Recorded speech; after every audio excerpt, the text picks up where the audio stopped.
favorite characters? Okay. I hate them all. Yeah.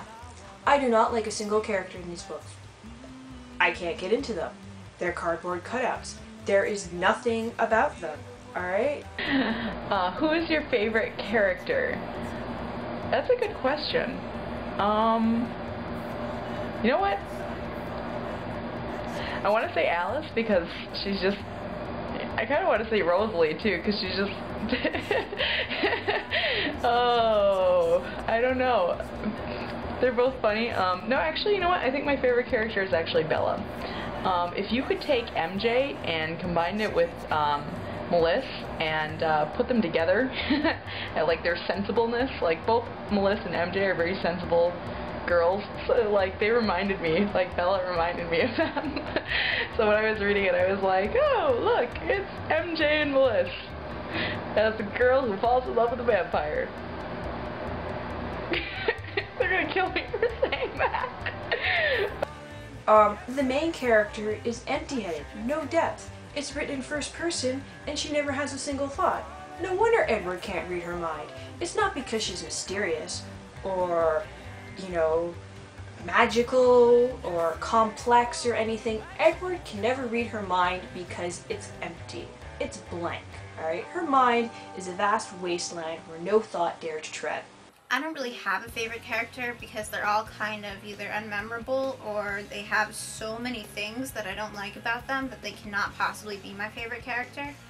Right now, the one I have the least objection to is probably Jacob Black, but I'm sure that once I read the next book, I'll pretty much hate him because he's become an asshole and a werewolf. P.S. He's a werewolf, if you didn't guess from the story that he told Bella on the beach. He's totally a werewolf. Why would it be called New Moon? Plus, I read spoilers. Granted, it's because she's just supposed to be an avatar for the reader into the story, alright? The romance isn't really supposed to be about Edward and Bella. It's supposed to be about Edward and you! You were supposed to have the hot Adonis, glittering, sparkly vampire boyfriend. Sparkles, sparkles, sparkles! Who treats you like a goddess and asks you weird questions about every mundane detail of your life. What pets did you have as a child? You know, like, no one asks that, alright? Who really, is it your fantasy to have a boy ask every single detail about your life? That's called stalking, especially when he watches you sleep outside your window. Yes, Edward does do that. Bella, I can't stand being away from you. Oh, Edward, that's so sweet. And I've kind of sort of been stalking you this entire time, which is the reason I'm always around to save you when you almost die. Edward, I should be really scared by this and creeped out, but I am strangely flattered because I am fucked up in the head.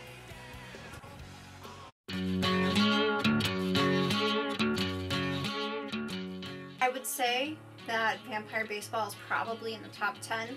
There's also the part where she tells him he sparkles, and when she tells him he dazzles. I didn't have any favorite parts.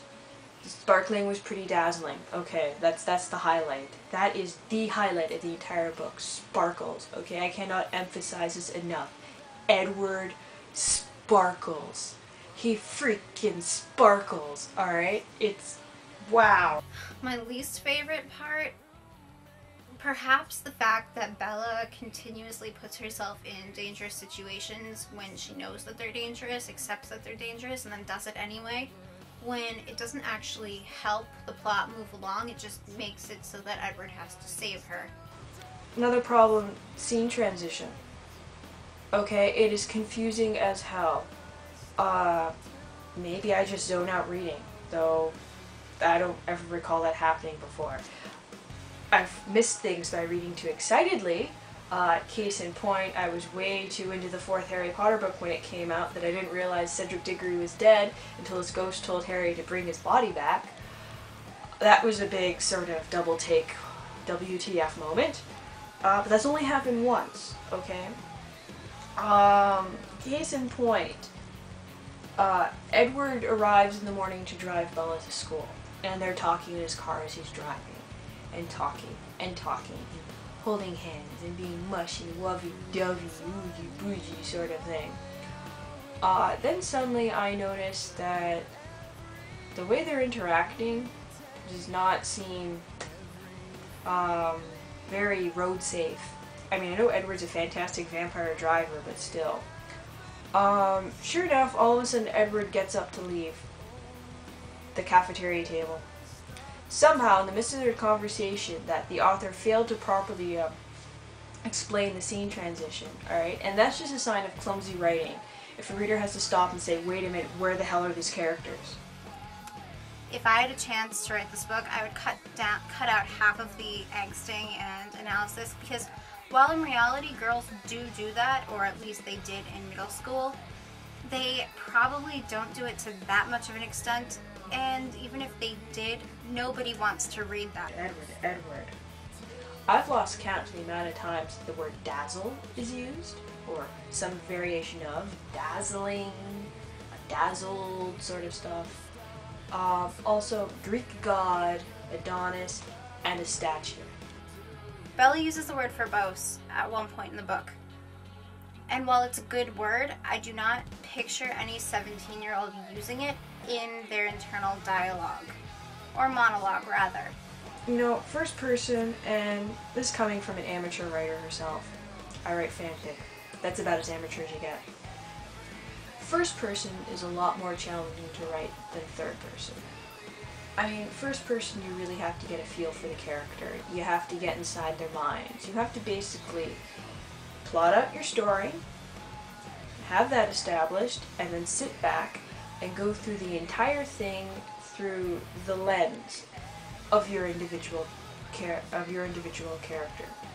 Which means that certain things that you've mapped out are not going to get mentioned. The character might go off on tangents, might see things not as the way they actually are, but how the character views them or wants to see them, alright? There's going to be a lot of internal dialogue going on. You're going to have to know and tell the readers that character's thoughts every single step of the way. Bella has none. I would have written the book in third person. I would have had Edward be less of a freak. Stalking is not hot in any way whatsoever. I never want to be stalked by anyone. I don't care if it's drop-dead gorgeous vampire. The only thing that could seriously have saved this book was that if Edward hadn't saved Bella, then ran her over, and then he acted like a proper vampire and feasted on her lifeless corpse. You know, that would have been a bestseller. Also would have been an amazing movie. Sadly, it's not going to be.